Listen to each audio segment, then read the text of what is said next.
Untuk edisi pertama kali ini, saya akan berkongsi dengan sahabat semua cara-cara menukar thermofuse bagi perkakasan elektrik air fryer jenama King model ARF 3000. Masalah bagi air fryer ini ialah tidak dapat dihidupkan dan disyaki telah mengalami kerosakan pada thermofuse setelah dijalankan beberapa pengujian. Manfaat untuk tutorial kali ini, selain dapat menjimatkan kos, kita juga dapat meningkatkan pengetahuan serta kemahiran. Okey, sahabat-sahabat, ini adalah peralatan yang kita akan gunakan untuk membuka air fryer tersebut. Okey, pertama kita perlukan screwdriver flathead. Okey, ini adalah untuk mengumpil top cover. Okay, seterusnya kita akan menggunakan screwdriver Phillips. Okay, untuk screwdriver Phillips ni disarankan menggunakan saiz ataupun kepanjangan sederhana lah, sebab skru dia agak tersorok ke dalam. Seterusnya kita akan gunakan multimeter untuk kita menguji komponen-komponen dan juga continuity lah. Okay. Seterusnya kita akan menggunakan socket box bit set ni, saiz 10mm untuk kita membuka bilah kipas air fryer nanti. Ok, baiklah sahabat-sahabat, ini adalah air fryer jenama King model ARF 3000. Ok, ini adalah pandangan atas. Ini adalah bahagian top cover yang kita akan buka nanti. Ok, ini adalah pandangan hadapan. Ok, jadi kita akan cuba buka bahagian atas ni untuk kita keluarkan ataupun ganti thermofuse nantilah. Untuk langkah pertama, saya akan membuka penutup atas air fryer ni menggunakan screwdriver mata lepeh. Okey, saya akan umpil di semua penjuru air fryer ni. Okey, penutup ni agak ketat, jadi sahabat-sahabat boleh umpil secara cermat dan berhati-hati lah. Okay.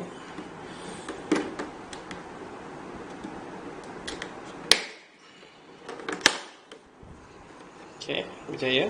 Langkah seterusnya saya akan membuka 4 skru di bahagian atas ini menggunakan screwdriver Phillips.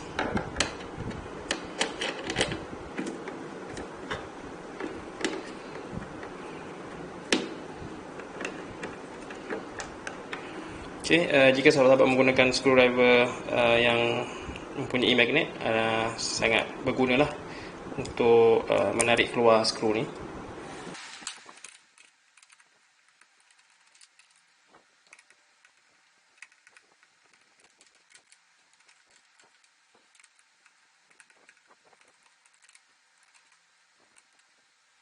Okay, seterusnya penutup ni boleh diangkat saja, tapi berhati-hati kerana ada kabel ribbon yang bersambung dengan control panel ni.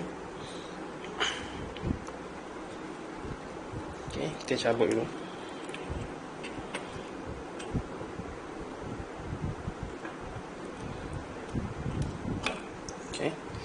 Okay, seterusnya kita akan cuba buka bahagian kipas atas ini.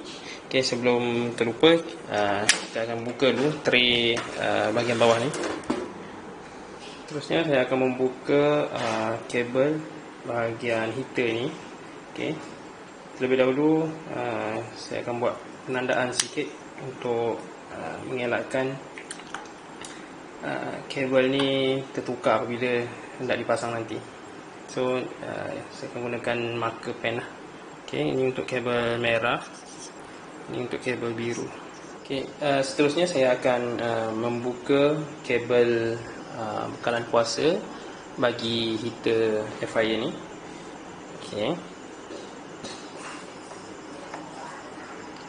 Terlebih dahulu kita akan buka bolt getah bagi setiap kabel. Okay.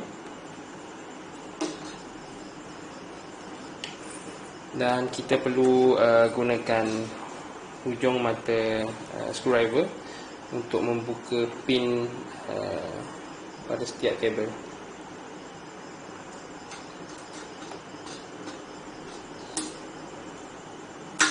Okey.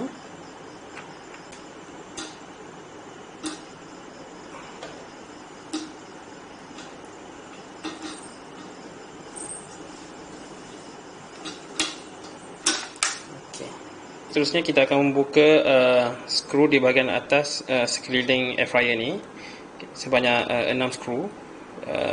Pastikan sahabat-sahabat menyimpan skru di tempat yang bersesuaian lah, kerana terdapat skru yang bersaiz kecil dan bersaiz besar. Seterusnya kita akan membuka dua lagi skru di bahagian bawah sini. Okay. Saya akan membuka heater bagi air fryer ni. Jadi saya perlu tanggalkan 3 skru pada bahagian dalam air fryer.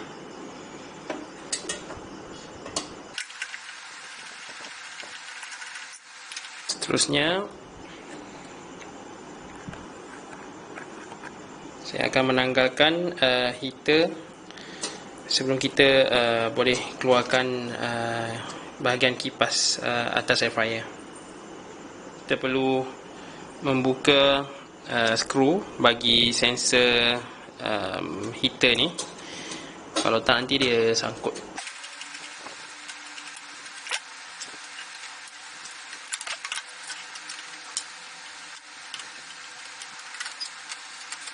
Okay, kita perlu tanggalkan nut kecil di belakang skru sensor ni sebelum kita boleh tanggalkan sensor sepenuhnya.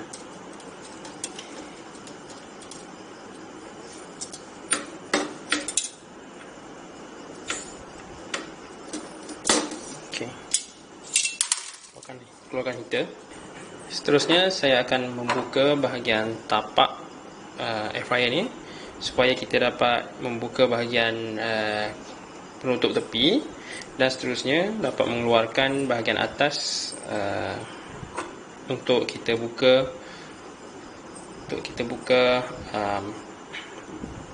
fuse di dalam ataupun di bawah bahagian kipasnya lah. Okey, untuk membuka bahagian tapak kita perlu menggunakan screwdriver jenis mata segitiga saiz 3.0.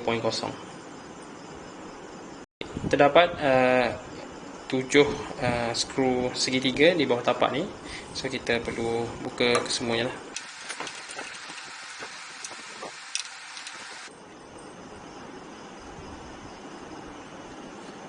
Okay, setelah bahagian tapak telah dibuka, jadi kita akan buka penutup tepi kat sini.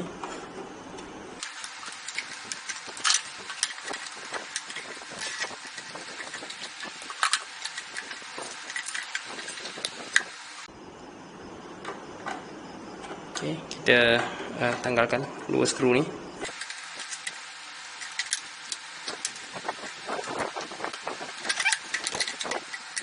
Seterusnya kita perlu terbalikkan air fryer ni untuk kita tanggalkan 3 lagi skru di bahagian tepi. Okey, semasa kita terbalikkan air fryer ni, kita perlu berhati-hati supaya kabel pada bahagian board ni tidak tertindih ataupun mengakibatkan kabel tu patah.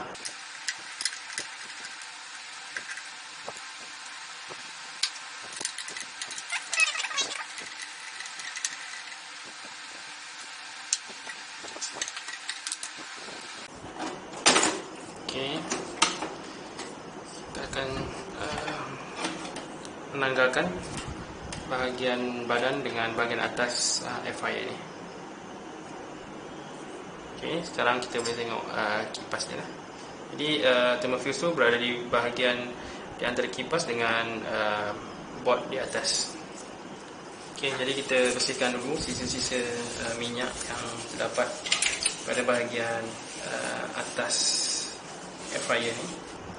Okey, seterusnya kita boleh letakkan tapak air fryer ni untuk jadikan alas untuk kita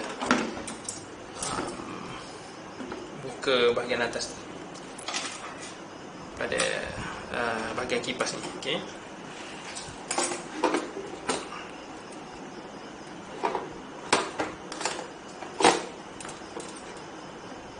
Supaya kabel tu tidak tertindih lah.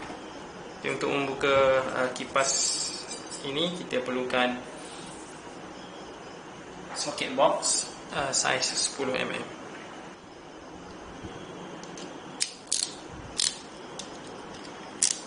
Okay.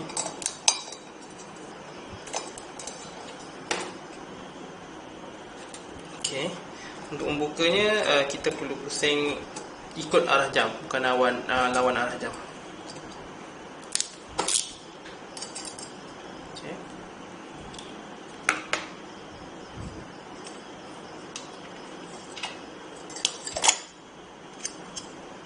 Masih terdapat satu lagi skru yang kita perlu buka, yang terdapat di bawah switch ni, sebelum kita dapat tanggalkan cover thermofuse ni lah. Okay, jadi kita perlu buka dulu switch dan tanggalkan skru di bawah. Okay, terdapat dua skru lah di bawah switch ni.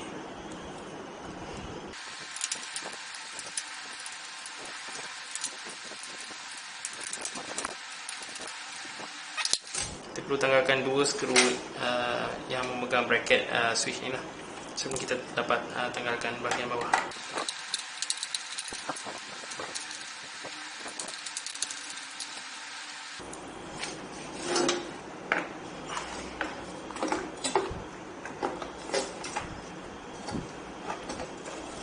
Okay, sekarang kita berjaya keluarkanlah. Ini adalah bahagian thermofuse yang kita perlu cek dan juga tukar jika memang thermofuse ini yang rosak. Sekarang saya akan buka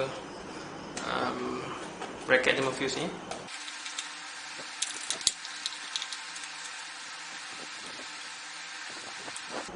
Okay, nampaknya hampir melekat sebab terlalu lama dan agak panas di kawasan ni. Okay, untuk mengelakkan bracket ni tercicir, saya akan pasang sedikit je skru, okay, supaya bracket ni tidak tercicir ataupun hilang lah. Okay, seterusnya saya akan memotong kabel tie ni untuk membuka jaket ataupun fiber ni, supaya kita dapat melihat dan juga menguji lah thermofuse ni. Untuk melihat thermofuse ni, kita perlu luruskan kabel dan tolak jaket ni ke atas ataupun ke bawah. Okay, beginilah keadaan thermofuse yang dipasang. Jadi kita akan uji sama ada thermofuse ni masih elok ataupun sudah rosak bagi kedua kabel. Okay, baiklah, untuk membuat pengujian pada thermofuse ni, kita perlu sambungkan bekalan kuasa ataupun power cord ni ke bahagian input pada tapak air fryer ni.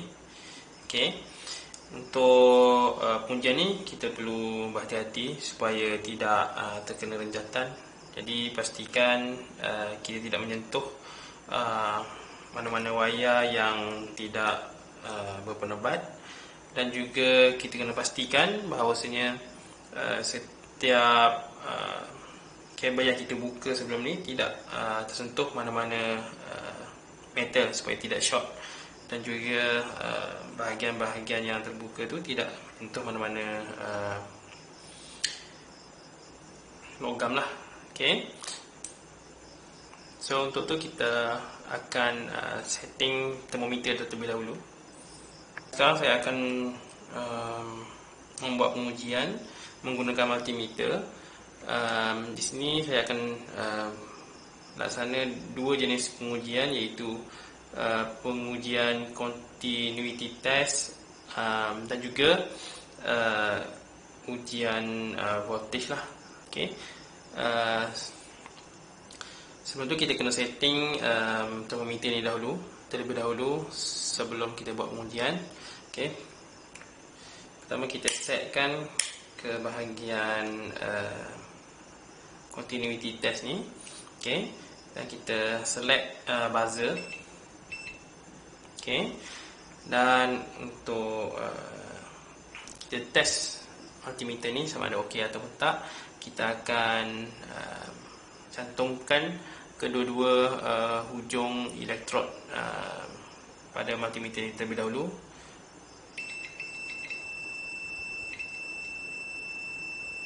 Okey, multimeter ini menunjukkan bacaan dan juga mengeluarkan bunyi, menunjukkan adanya aliran arus ataupun bacaan normal lah untuk pengaliran arus.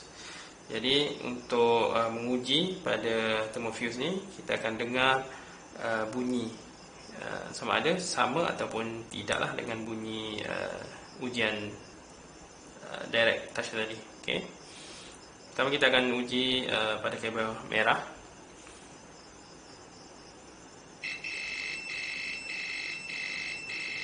Okey, terdapat bunyi, cuma mungkin bunyi ni agak terputus-putus, tidak sama dengan bunyi ujian tanpa kita sentuh kepada thermofuse tadi. Sekarang kita akan cuba test pada kabel biru pula. Okey, so kita boleh dengar bunyi tersebut agak lemah dan juga sangat terputus-putus lah. Okey, untuk memastikan bahawasanya thermofuse ni rosak, kita akan buat pengujian yang seterusnya. Okey, untuk pengujian seterusnya kita akan setkan termometer ni kepada mode voltage dan kita akan buat selection, iaitu direct current ataupun arus terus, dan kita akan set range kepada millivolt.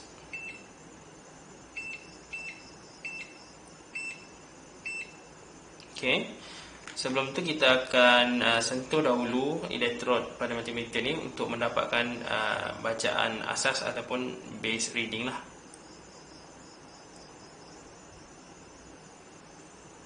Okey, untuk base reading kita adalah 0 mV. Okey, jadi kita akan check pada kedua thermofuse ni sama ada bacaan tu mendekati 0 ataupun sebaliknya.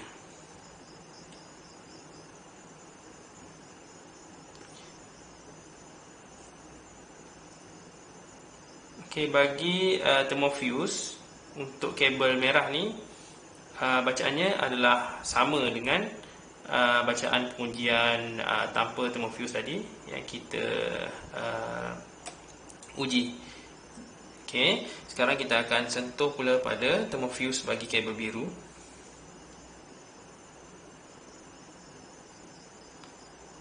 Okey, memang nampak bacaan bagi thermofuse kabel biru ni sangat jauh daripada kita punya bacaan asas tadi, iaitu 0. Tengok dia punya bacaan tu berubah-ubah ataupun fluctuate lah. Okey, ini menunjukkan thermofuse ni rosak. Okey, berbanding dengan thermofuse pada kabel merah. Okey, bacaannya adalah mendekati ataupun sama dengan bacaan base yang saya laksanakan tadi lah. Okey, ini adalah bacaan tanpa thermofuse, iaitu 0 mV. Okey, setelah komponen yang rosak telah dikenal pasti, di sini saya akan menukar thermofuse bagi kabel biru sahaja. Di sini saya akan menggunakan dua pelayar, okey, untuk membuka konektor bagi thermofuse bagi pada kabel biru lah. Okey, sahabat-sahabat, saya dah berjaya untuk mengeluarkan thermofuse yang rosak tadi. Okey, terlupa untuk saya ingatkan tadi, sebelum kita keluarkan ataupun cabut ataupun potong thermofuse yang rosak untuk diganti, pastikan sahabat-sahabat telah mematikan punca bekalan kuasa dan juga untuk keselamatan tambahan, pastikan untuk mencabutlah power cord daripada input air fryer tersebut. Okey. Jadi sekarang saya nak tunjukkan bacaan bagi thermofuse yang rosak yang telah dicabut ataupun dikeluarkan. Okey. Kalau kita tengok kat sini bacaannya memang terlalu jauh untuk menghampiri kosong, iaitu bacaan base reading kita. Okey. Jadi ternyata memang telah dipastikan bahawasanya thermofuse ini memang rosak dan perlu diganti. Okey, ini adalah thermofuse yang baru. Pastikan kod dan juga suhu bagi thermofuse yang baru ini adalah sama dengan thermofuse yang asal, iaitu thermofuse jenis 172C, okay, 172 darjah Celsius. Untuk ganti yang baru ini adalah 10 ampere, yang asal adalah 16 ampere. Jadi masih boleh digunakan lah, walaupun perbezaan pada jumlah arus tersebut. Okay. Di sini saya nak tunjukkan bacaan bagi thermofuse yang masih baik lah. Okay. Sebelum pasang kita kena buat semakan ataupun cek jugalah sama ada thermofuse yang baru ni okey ataupun rosak. Okay.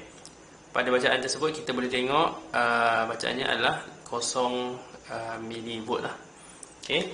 Jika kita buat ujian continuity pula,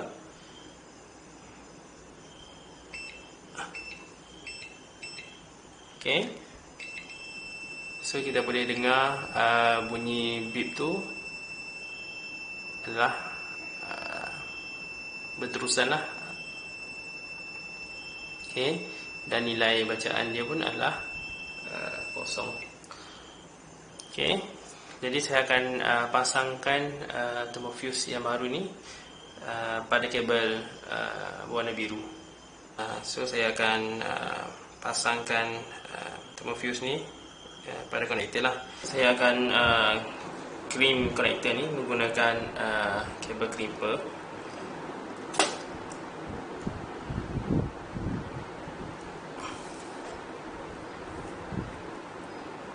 Okay. Dah ketat. Jadi saya akan pasang untuk hujung yang satu lagi. Okay, kedua-dua hujung telah saya crimp ataupun ketatkan sambungannya. Okay, sambungan thermofuse ni telah siap dipasang dan saya akan uji sekali lagi continuity test dia. Okay, bunyinya tak putus-putus lah. Okay, sahabat semua, saya akan buat pengujian selepas kita tukar thermofuse tu. Okay, jadi sebelum tu pastikan tiada punca bekalan kuasa masuk ke dalam air fryer ni. Maksudnya power cord tu kita cabut dulu untuk keselamatan. Jadi saya sambungkan semula control panel ni kepada board. Okay, switch pun sambungkan kepada board juga, dan ini adalah sensor suhu dipasangkan juga pada board. Dan untuk heater ni pun kita akan pasang. Okay, untuk heater ni pastikan dia punya terminal tu betul lah seperti sebelum kita buka air fryer sebelum ni. Jadi untuk heater ni kabel merah masuk ke terminal sana. Okay, untuk terminal ni kita pasang kabel biru. Okay, jadi kita cek semula dari segi sambungan dia semua dah bersambung. Okay, switch dah, sensor suhu dah, okay, control panel dah, heater pun dah, untuk kipas kita tak ada cabut kabel bagi kipas motor. Jadi kita akan cucuk power cord ni untuk input kalau kuasa lah. Jadi kalau semua dah okey, kita akan hidupkan switch utama lah. Dan jangan lupa untuk tekan juga switch pada air fryer. Okey, ada paparan pada control panel. Okey, bermaksud penukaran thermal fuse kita tu berjaya lah. Sebab sebelum ni memang totally tak ada paparan langsung lah pada control panel. Okey, cuba kita settingkan. Okey, select menu. Okey, berfungsi. Okey, contoh saya ambil kat sini untuk sausage 160 darjah Celsius 10 minit. Okey, pastikan kita tekan switch ni. Sebab switch ni fungsi dia macam bila kita nak masak tu, kita masukkan tray tu. Okey, so switch ni akan on. Okey, jadi kita start ataupun play lah. Okey, sahabat-sahabat boleh dengar bunyi motor kipas berpusing dan signal kat sini pun ada. Okey, so maksudnya pemasangan kita berjaya. Okey, saya akan matikan sebab untuk pengujian ni kita tak boleh on terlalu lama sebab nanti kita panas. Okey, so saya akan pasang semula air fryer ni seperti asal dan kita akan tengok hasilnya nanti.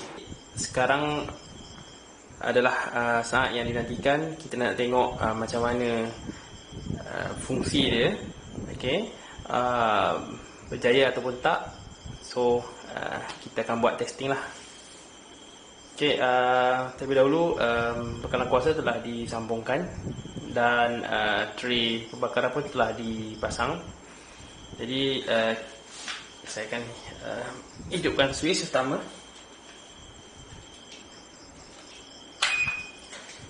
Okey, sahabat-sahabat boleh tengok macam mana paparan pada control panel ataupun control touch panels. Okey, sekarang saya akan buat selection. Okey, berjaya.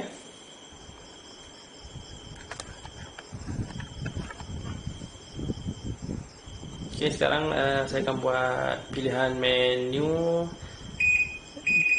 Okey, contohnya saya akan ambil defrost. Okey, 60 darjah Celsius selama 5 minit. Okey, dan play.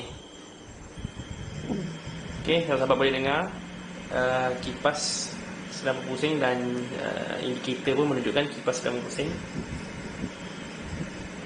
Jadi bila kita tarik tray ni, automatik air fryer ni akan matilah sebab switch kat sini dia dah memutuskan lah litar air fryer ni.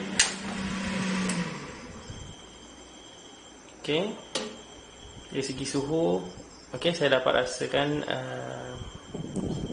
suhu panas lah kat dalam tray pembakaran ni.